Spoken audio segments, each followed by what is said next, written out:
Welcome to another edition of the Corner Booth Podcast here from the Snowdon Deli. I'm Aaron Rand from CJAD, along with Bill Brownstein of the Montreal Gazette. And our guest today, not one, but two human rights and constitutional lawyers, Julius Gray, who I'm sure everyone is familiar with, and Fred Bérard, who also is a law professor at the University of Montreal. Thank you both for being here today. Appreciate your time. I've started the last couple of podcasts by saying, well, not much to talk about. And I think this qualifies today. There is so much going on, and most of it, if I could say, not especially good when it comes to what is going to be, let's start with that, the new Bill of Bills, the Quebec Constitution, which I know a lot of people have spoken out about. There are many things in here that are disturbing, so let me give you a chance to weigh in first. With respect to this Constitution and what it will change and why it's so concerning, Julius, what's your biggest issue here? Well, my biggest issue is that it's a constitution that seems to want to freeze present CAQ opinions about all sorts of issues, secularism, language, and so on, forever. It does not concern itself with individual rights. It seems to me that a constitution must protect individual rights, and it seems to be an affirmation of some sort of collectivity that is controversial, as it isn't immediately evident. And it's basically it's a form of slow separation without guarantees. Now, one of the things that's obvious when you do something like that is they're against the minority groups. They claim to be an open nationalism, but their nationalism is a closed one. Become exactly like us, or you're not one of us. Fred? Yeah, well, obviously I do agree with what Julius just said, but I would add something here. The Section 5 is probably the worst section I've seen in my whole life. Yeah. Section 5 is saying that each and every public institution, whatever that is, are not able to challenge laws in Quebec, laws that are protecting Quebec nation, whatever that is, laws that are integrating immigrants, whatever that means, and all that. Laws that are also protecting Quebec autonomy, whatever that means again. So, what kind of regime in the world prevent institution of challenging the constitutionality of laws? It's not democracy regime tries. Well, let's add something else.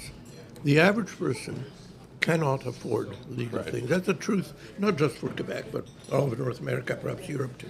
The average person can't do it.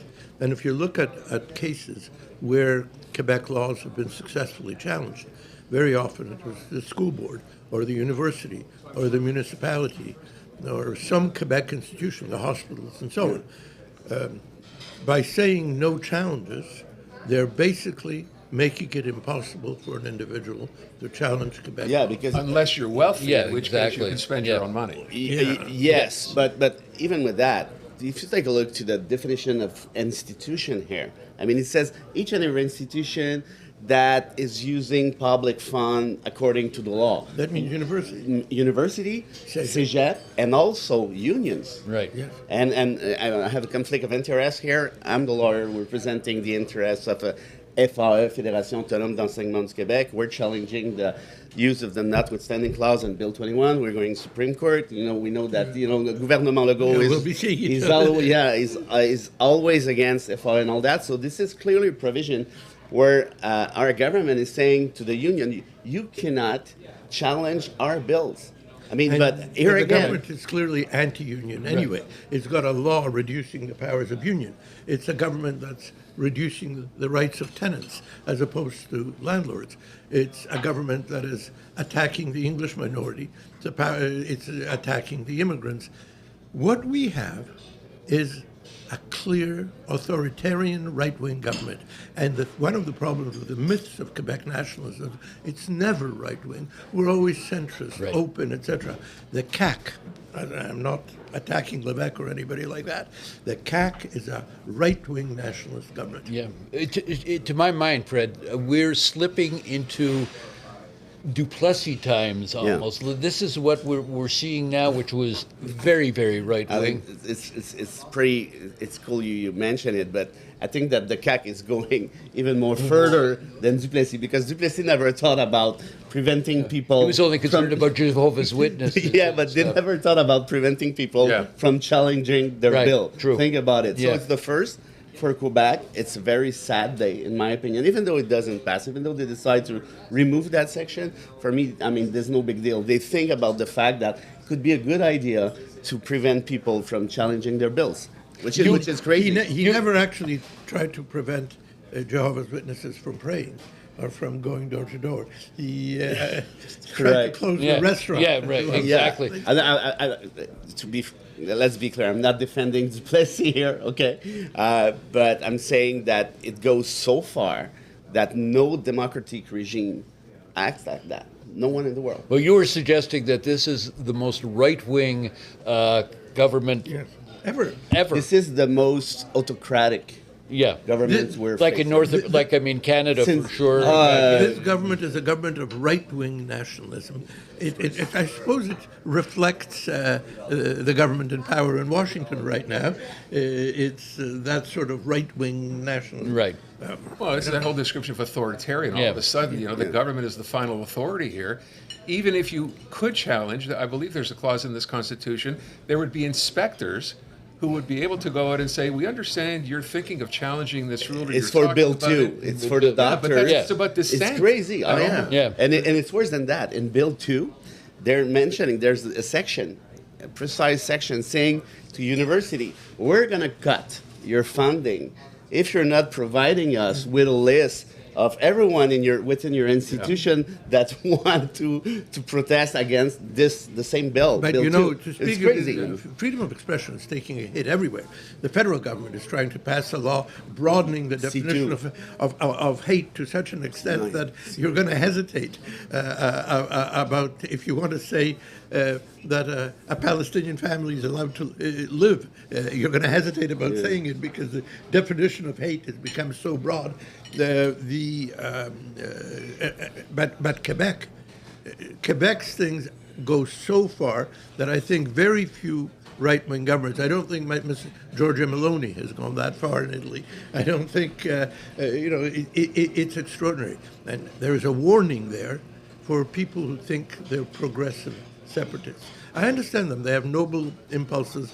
There's nothing terribly wrong in principle about what they believe. But think about what this place would be like if Legault did not have the restraints of a federal system, of the RCMP, of a criminal code, and so on that prevents it from... At the same time, Julius, you just mentioned it, where all our attention is concentrating on Quebec government, but right as of now, Mike Carney is doing like very awful thing in terms of freedom of speech. You have C2, C5, C9, all those three bills. I mean, they're so dangerous. Right now, we used to talk about democracy, and we have a neighbor which claims to be the first great democracy in the world, where armies are invading their cities and picking up hundreds of thousands of people. Just in C2, in Ottawa, think about it. They're saying that the RCMP or, whatever police authorities have now the rights to ask for any kind of fournisseur, that's public providers, whatever, to furnish them with your personal information without a judicial mandate. Which means that they can go to see your garage, your hospital, your municipality, Google, Facebook, whoever, asking for each and every personal information. This is crazy. So all that to say that, yes, Gouvernement Legault is clearly an autocratic one. We need to be panicking over it. But let's take a look to what's happening in Ottawa as well at the same time. Everywhere in the Western world. There are very few countries where freedom of expression has not been substantially limited in recent years. And you wonder why. Because, during the 30s, and when you had Stalin and Hitler, they didn't have all the means of picking up information by placing recorders and having satellites going over there. So their only way to do it was to forbid and to punish. But today they don't even need it. Why freedom of expression is waning all over the world, I don't know. But I'm in Quebec, and I'm particularly concerned about a right-wing government that pretends it's centrist and is at the same time attacking the medical system, the unions, the educational system, the minorities, the religious minorities. It's a travesty. There's also the issue here, the Canadian Charter of Rights and Freedoms, right, which we will point to as far as the Quebec Constitution is concerned, that basically ignores the Canadian Charter, and people wondering what's going on. Well, it ignores Canadian law altogether. Remember, one of the things it does is it says that the federal government has to appoint the nominees Quebec puts up for the Supreme Court, and has to appoint the Senate people. Now, Trudeau said they would consult them and would appoint them, all things being equal. But even a man as lightweight as Trudeau reserved to himself the right not to do it. But now they're constitutionalizing. Of course, that's plainly illegal. But they're creating a situation, I think, where there will be an inevitable conflict between Ottawa and Quebec. The Corner Booth podcast is brought to you in part by the Snowdon Delicatessen, where we are. 75 years in business, the home of Montreal's greatest smoked meat, plus carnotzel, potato latkes, and the famous Snowdon Deli party sandwiches. That's the Snowdon Delicatessen. But go ahead, Fred. I just want to have you weigh in on that as well, if you want. Yeah, the problem right now is that Quebec can use the notwithstanding clause within the Canadian Charter of Rights, which means that could make sure that each and every law in Quebec could not be smashed by the Canadian Charter of Rights, which means that, let's be frank, are we still living under the rule of law or not? My question is that if they're using the notwithstanding clause for this and for that, for nothing, or just for making some political gains, like they're doing right now with the secularism, the new bills and all that, I mean, how can you challenge that? There is no counterpowers right now. Because the only counterpower we have here, let's be frank, is the media and it's the courts. Well, so, the hope is that the Supreme Court will at least reverse the part of the Court of Appeal judgment of secularism that dealt with Section 23, so that the English schools will be able to disregard I hope they'll do more than that. Yeah. I hope they do more than that altogether. I'm certainly suggesting that they limit the use of the notwithstanding clause. A lot of people here don't understand at all, with the CAQ numbers slipping as badly as they are, why they are going ahead with all these bills. But the reality is that they think secularism is more popular in Quebec than the rest of Canada, and they're thinking that this is going to play to their people in the regions but where they don't see Muslims, they don't see too many others. I'm from region, and I mean it's very popular in there, obviously. But the thing is, CAQ is the CAQ is thinking right now that they're gonna, increase their numbers, or they won't. Right. All those numbers are going to the Parti Québécois, which adopts precisely the same posture than the CAQ. So they're going to benefit just from a different face. Yeah.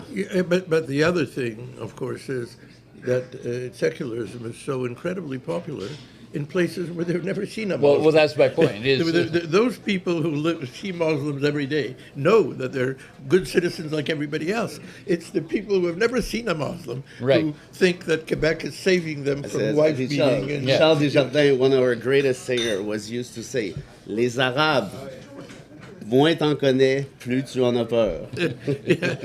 But I mean, at the end of the day, isn't this really more than anything else selective secularism? Of course. Right? Yes, I mean, of course. To not recognize that that's in fact what's going on, even if you're in the regions, as you said, and for whatever reason, this fear has been instilled in you for absolutely no real reason, no rational reason, this is still something a government continues to do. Because let's face it. I mean, most people in the region are reading the Journal de Montréal. They're watching TVA, which is legitimate. But what is Québécois doing for the last 15 years? They're saying, you know what? The Muslims are here. The Muslims are dangerous. The Muslims do not want to integrate. You have a guy like Mathieu Bocoté, who's an ambassador of the far right, let's be frank, who's saying each and every day, you know what, the Muslim and us, they're two separate civilizations. There's no way they could integrate. They're enemies. I mean, if you're in region and you hear about it for 15 years and you don't know any Muslim, what are you thinking? You're thinking that, well, if they want to come here, that's okay, but they need to integrate and they need to remove And their. they will integrate. They will integrate like all other minorities. When other minorities, say the Jews, came in the 19th century, most of them were wearing kippahs, came out of their shtetl, and today, not at all. The Muslims in 2 generations are not going to be different from anybody else. And there'll be, as there is with all other minorities, a significant amount of intermarriage. And I'll go further than that. I think that within a few decades, let's say 20 years, we're going to take a look to what we did to Muslim right here in Quebec, and we'll be ashamed of it. As much as we're ashamed of what we did to Well, it's the like Jews what Duplessis did to the Jehovah's Witnesses. Well, that was the whole Duplessis thing. Padlock. Precisely. Exactly. But it's a very selective secularism, because you'll note, like, around the Christmas song, Santa's okay, Christmas trees are okay, creche not so much. Bill but 21. Who are the victims of Bill 21? 95% of Muslim women. Yeah. There are That's it. some Sikhs and Like some 3 of them? and some religious Jews who want to wear a kippah, but they're what you'd call accidental byproducts. Yeah. They meant to attack collateral Islam, victims. and they happened to affect some Sikhs. Because each and every time they're talking about secularism, Right. and I'm talking about the CAQ, but also talking about the Parti québécois with the Charte des Valeurs at the time, they never said a word about the Jews. Never at all. It's always about Muslim. Even Bernard Dréville, who was the minister in charge, said, well, we have a malaise. We have a malaise au Québec avec le voile. A malaise. Okay, let's say the same thing, but about the kippah. We have a malaise au Québec with the kippah. I mean, you're going to go in front of the United Well, mind you, I Nations. had to go to the Supreme Court to get the sukkah, the Jewish sukkah, accepted But that was before. well, that was in the 2000s. Get the sukkah accepted in a condominium in the sanctuary. No, but I mean, the political actors did not use that as a weapon as they do now. I would ask, though, if you go back to the idea here of who is most at risk of being punished here for no real reason, I think back to the challenges to Bill 96 and Bill 21, both of whom which will end up, we know, at the Supreme Court of Canada. And my biggest concern, and maybe this is unfounded, let's say when there is a ruling, and we know there will be, the Supreme Court is going to take this on as a case, and they rule against this government, and let's assume this government is still in power. I worry then that the government can simply say provincially, well, we don't accept the rule of the Supreme Court of Canada because we, of course, are in Quebec, and our rules are decided here, and this is invalid, and we're not going to follow this. Well, I believe that the CAQ is just as independentist as the Parti québécois, except that the Parti québécois is honest about it, and the CAQ is not. Right. That's why I don't have contempt for the Parti québécois. The Parti québécois says, this is what I mean, it's a project that could be viewed by them noble affirmation. I think they're wrong. I think they're economically would be a disaster at least for 20 or 30 years. But it's not the same thing. Whereas the CAQ is trying to separate by little cuts. Take this and that and so on. And the CAQ separation scapegoating, essentially. But the CAQ separation reminds me of something that I don't disapprove of, but which happened successfully, and that is the slow separation of Canada from Britain. It wasn't 1867. That Dominion status was still quite dependent on Britain. John A. Macdonald was constantly on the boat going to Westminster to get permission to do all sorts of things. It was perhaps the Statute of Westminster, a number, the separate military activities in World War I and World War II, and finally citizenship in 1947. Until then, we're British subjects, and 82. So it was a slow separation. That's what the CAQ is doing. But it's not saying it. I mean, people like Laurier were, in fact, affirming that Canada is a... But Julius, to that point, are you worried then that the CAQ could, in fact, take a ruling from the Canadian Supreme Court and choose to ignore it? Absolutely. I think what the CAQ would then do is saying our nation is being insulted. Right. We're being... and one of the worst things that we have is the two of them being present at the same time. The PQ with the open separatism, what Plamondon will say is, isn't it time to get rid of the federal institutions and let go saying we've been insulted and injured? The two of them together are a very dangerous combination. Right. There's a fact to be mentioned, however. It's an unfortunate one, but it's a true one. In the last provincial election, the CAQ got 41% of the vote. Quebec solidaire, which is not an extreme nationalism in the same way, but it is separatism, got 14, and PQ got 14. Together they got 70% of the vote. But it's 70% out of 82%, because 18% were descended from immigrants or Anglos, so they didn't vote for them at all. It's an overwhelming devotion to nationalism, which is not reflected in what people feel. It's a sort of knee-jerk thing, but they don't want it. And they'll vote no, I suspect, every time they're confronted with a final choice. Well, let's hope so. I'm sorry, Fred. Yeah, well, I don't agree with Julius on the fact that the CAQ is separatist. I think that they're just mostly opportunists. This is what they're aiming to. They're working, doing everything they can without saying we're going to separate their country. They don't want Quebec to separate from Canada. They want to Canada to get out of Quebec, which might be the same thing at one point. But here again, I mean, they're just opportunists. They're looking at the surveys. If tomorrow, 52% of Quebecers want sovereignty, you can bet on the CAQ to become sovereignist. But before that, let's forget it. But as for your other question, I'm very concerned right now because a real democracy is always based on a real rule of law. If you don't have the rule of law, you don't have a serious democracy. So what we are doing right now is we are attacking the rule of law by its essence, and this will have some real bad consequences on our democracy. And I will add this: if you want to have a rule of law that works, it's built on a link of confidence between the courts and the politicians. And if the politicians decide not to follow a ruling from the court, we're screwed up. We've seen what happened in the U.S. a few months ago when Trump a few times said, well, I will not respect that order from the court preventing deporting Venezuelan to Salvador and all that. Right. I mean, and I say that to my student nation every time, if that link of confidence is broken, forget about it. Forget about it. Because that means that the politicians think that they can do whatever they want. And at one point, they can. If they decide not to follow the court's ruling, what do you want us to do? Going on the street and protesting? Okay, cool. We're going to go in jail. That's another regime. So it's very, very fragile. And this is why we need to be very clear about what's happening in Quebec and what's happening in Ottawa. And there's an example. We don't study history. When the white nationalist party was elected on an apartheid program in South Africa in 1948, they passed the apartheid laws, and the court said no, because the apartheid laws came from the Boers, from the Dutch-speaking population, Afrikaners, and the English courts said no. And what they did was they refused to follow the court order, and they set up an appeal to the High Court of Parliament.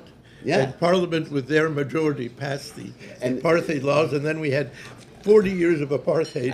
I don't want to associate, Gouvernement Legault with what happened in South Africa, but in Quebec Constitution Project, take a look at it.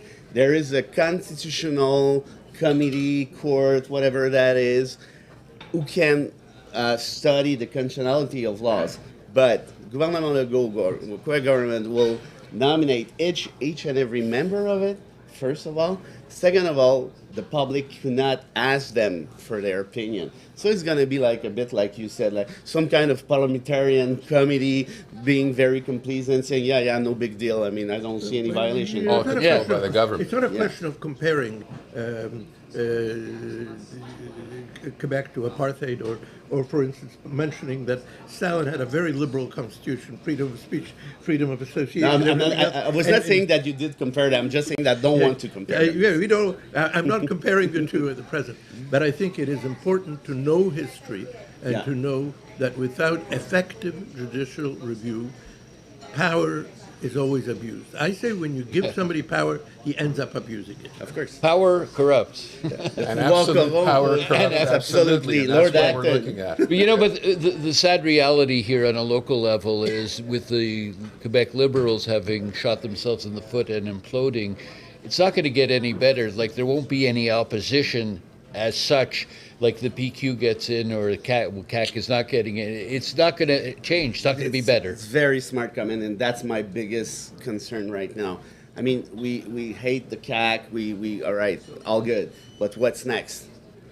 Each and every other parties, Parti Québécois, and even the Liberal, at one point, they're they don't want to attack those bills. They don't want to attack those postures because they know that they will be smashed by Quebecers. Right. It's going to be tough in the francophones for francophone electors and all that. And this is the saddest part. When Pablo Rodriguez said that Bill 21 brought social peace in Quebec, are you kidding me? I cringe. A lot of people. How can somebody who himself was a refugee from one of the worst dictators into the 20th century would suddenly think that Bill 21 brought social peace? And look at the irony. I mean, it's social peace, okay, so we don't hear about it any longer? Really? Seriously? Well, what's happening right now? I suggest that people accept another famous saying: say the truth and the truth will make you free. Don't say exactly what you think. I think people are not completely unreasonable, irrational. It'll sink in.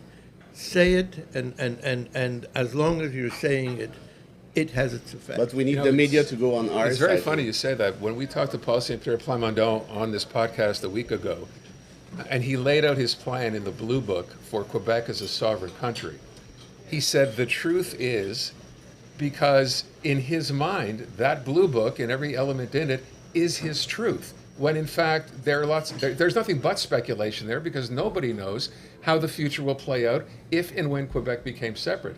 But to me, that's the scariest part of all, that you say, hey, people will vote for this party because they know what's in here is the truth, when in fact, it's not. They've got some calculations.